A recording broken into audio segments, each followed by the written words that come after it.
আজকে জানো তো বাড়িতে একটা নতুন জিনিস এসেছে যার জন্য আমি সুপার এক্সাইটেড। আর এই জিনিসটা আবার কিচেন রিলেটেড। আমার এক্সাইটমেন্ট লেভেলটাই অন্যরকম। আমি যদি রান্না করতে ভালোবাসি, তাই কিচেন রিলেটেড যদি কোনো নতুন নতুন জিনিস আসে তাহলে আমার সত্যি খুব ভালো লাগে। আর জানো তো আমার এই ফিলিংসটাও খুব ভালো লাগে, বাড়িতে কোনো নতুন জিনিস আসা মানেই একটা নতুন রুটিন শুরু হওয়া। তোমরা তো বেশ কিছুদিন ধরেই দেখছো আমি কিন্তু একটা হেলদি ডায়েট ফলো করার চেষ্টা করছি। আর তবে থেকে জানো তো আমার মাথায় ঘুরছে যদি একটা এয়ার ফ্রায়ার নেওয়া যেতে পারে। তো একটু দোনামোনায় ছিলাম, মানে কি করব, এয়ার ফ্রায়ারটা কি সত্যিই প্রয়োজন, বা এয়ার ফ্রায়ারটাকে আমি সত্যি ঠিকঠাকভাবে ইউজ করতে পারবো। বাড়িতে কোনো নতুন জিনিস আসলে বা কেনার আগে তোমাদেরও নিশ্চয়ই এই চিন্তা ভাবনাগুলো আসে। আর তখন জানো তো বোরোসিলের ওয়েবসাইটে এই এয়ার ফ্রায়ারটা চোখে পড়ে। আসলে একটা অ্যাড দেখেই না, ব্যাপারটা নোটিসে আসে। আর তখন ভাবলাম যে এবারে নিয়ে নেওয়াই যাক।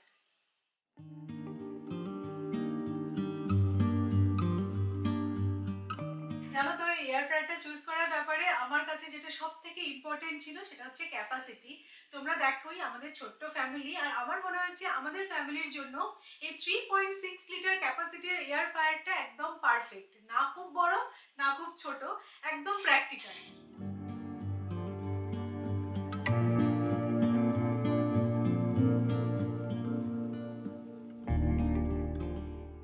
আর বাড়িতে নতুন জিনিস এসেছে আর আমি কি হাত গুটিয়ে বসে থাকবো বলো? তো আজকেই চলো একটু শুভ উদ্বোধন করে ফেলা যাক।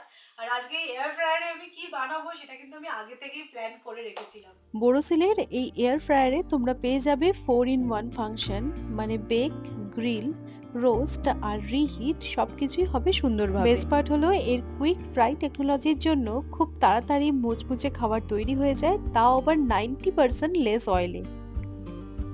আজকে জানো তো ফ্যান্সি কিছু বানাচ্ছি না, রেডিমেড ডো শিট দিয়ে সিঙ্গারা বানিয়ে নেব। পুরটা আমি আগে থেকেই বানিয়ে রেখেছিলাম, আর এই শিটটার মধ্যে ভরে অল্প একটু অয়েল ব্রাশ করে নিয়ে এয়ার ফ্রায়ার বাস্কেটে রেখে দিলেই হয়ে যাবে।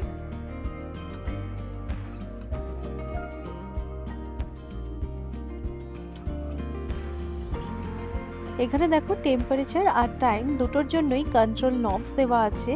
জাস্ট বাস্কেটটা ঢুকিয়ে আমি টাইম আর টেম্পারেচারটা সেট করে দেবো।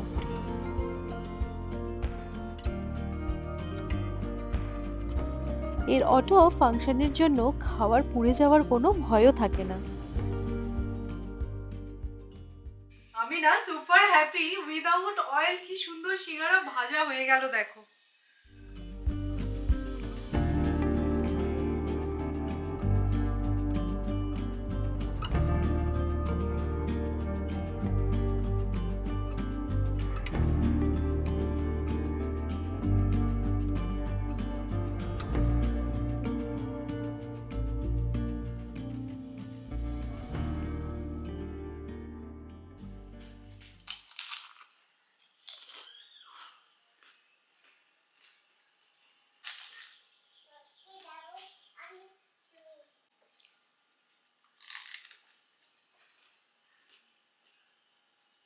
ক্রিস্পি কিন্তু একটু তেলতেলে নয়, এক্স্যাক্টলি এটাই চেয়েছিলাম। এবার তো আমার কিচেনে এই এয়ার ফ্রায়ারটা রেগুলার ইউজ হবে। তো এবার থেকে আমার কিচেনেও এয়ার ফ্রায়ার ফেজ স্টার্ট হলো। এরপরে আমি অনেক নতুনত্ব রেসিপি ট্রাই করব এয়ার ফ্রায়ারে। উইদাউট অয়েল কিন্তু টেস্টি হবে। তোমরা দেখলেই আমি যে সিঙ্গারাটা বানালাম কতটা ক্রিস্পি আর ক্রাঞ্চি হয়েছে। তো তোমরাও যারা ভাবছো এয়ার ফ্রায়ার নেবে তারা কিন্তু বোরোসিলের এই 3.6 লিটারের এয়ার ফ্রায়ারটা কনসিডার করতে পারো। আমার তো খুব পছন্দ হয়েছে, দেখতেও খুব সুন্দর স্লিক। আর কিচেনের কাউন্টার টপে রেখে দেওয়া যাবে, মানে খুব সুন্দর, মানে কম্প্যাক্ট বলতে পারি আমি। তো আমি ডেসক্রিপশনে লিংক দিয়ে দেবো, তোমরা চেক আউট করে নিও।